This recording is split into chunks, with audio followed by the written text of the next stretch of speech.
I'll go back to talking about taste. And I also haven't really talked about biology, because biology is really what is going to determine what our bodies are naturally disposed to prefer.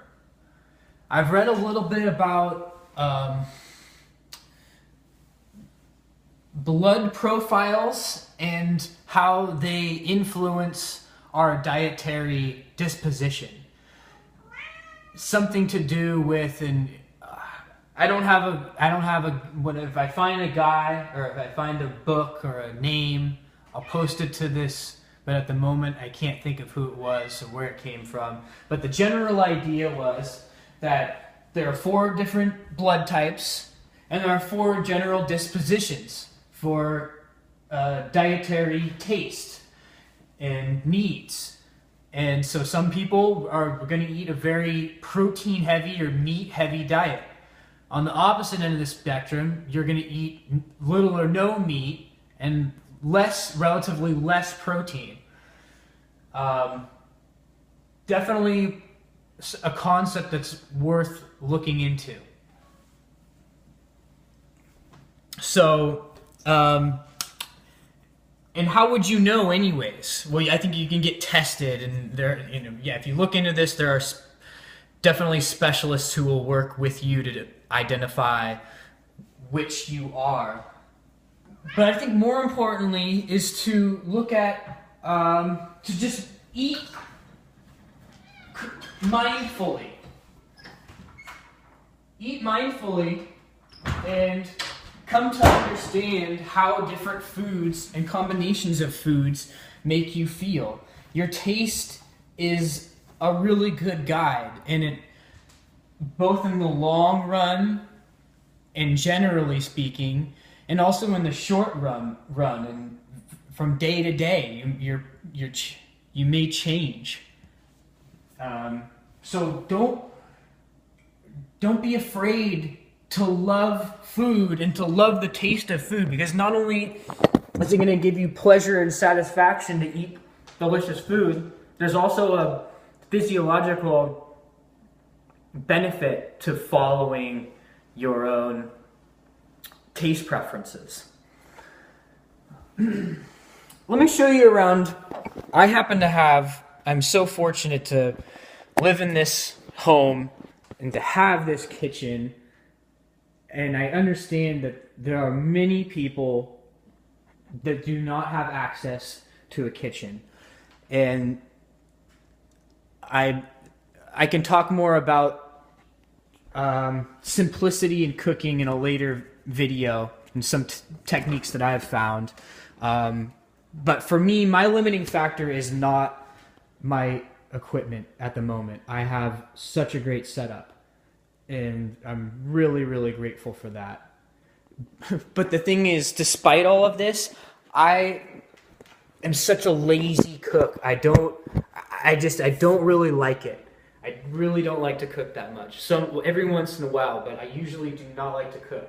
I want to do something that when I'm hungry, I want to eat, and I want to eat now, but I still make myself cook because it's cheaper, and I know I can control what I'm eating a little bit more, like what's going in my food. I can eat more healthily that way.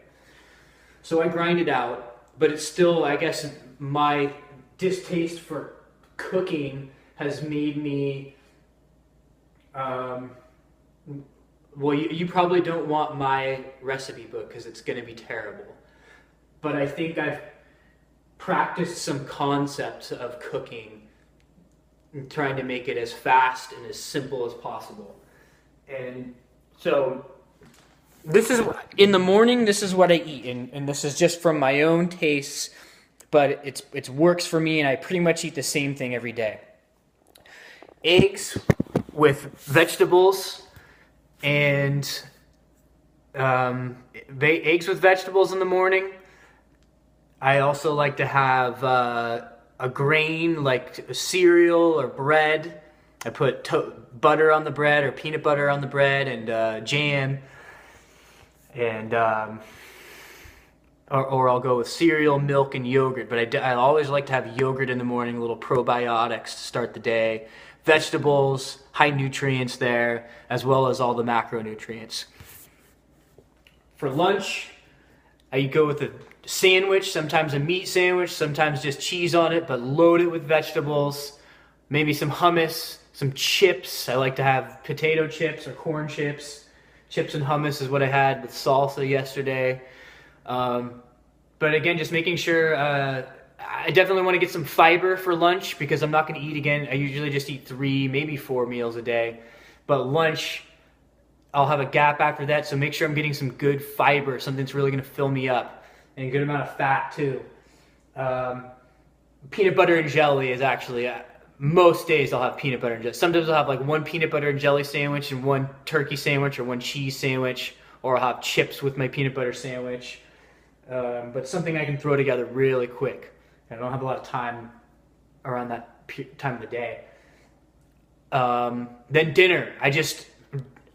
This is just what I have been able to do is the last couple hours of the day, spend it to unwind, and I pretty much just eat food for 2 hours. Well, not really the whole time, but I'll cook and eat during that time, and I eat as much as I can. I eat until I'm full, especially on days where it's been pretty strenuous.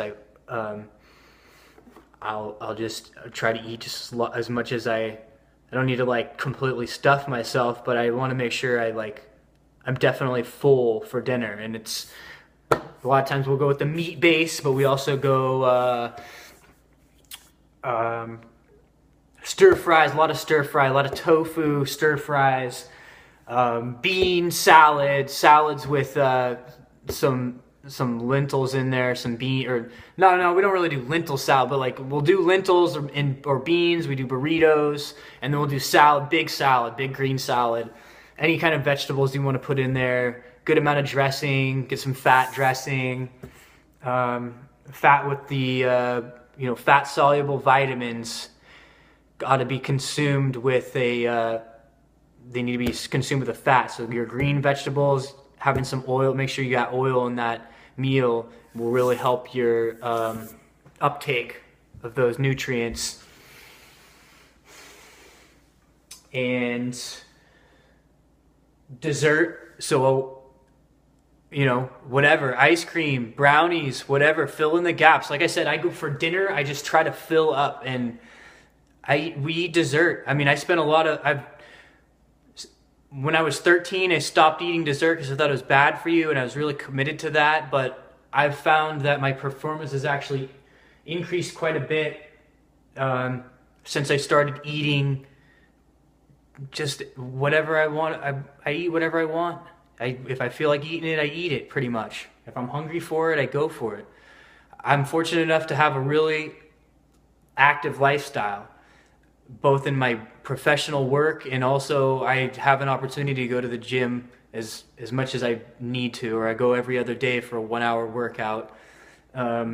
So I don't have to worry so much about counting calories. And if you're somebody who's very active like that, you don't have to worry about counting your calories so much. Follow your own, eat mindfully, and you'll know when you're full. You'll know when you've had enough. And if you're not in that position, then I would just say to make sure you're eating things that are more fibrous. Or if you're in a period of time when you can't be as active, maybe you're traveling, just try to eat things that are more fibrous, and vegetables like greens that are they're high volume of food, but low calorie. So just have huge salads, and you'll feel full, and you can still eat until you're full and eat until you're satisfied. That's just a strategy, a very simple thing you can do to eat as much as you want, but still have lower calorie diet.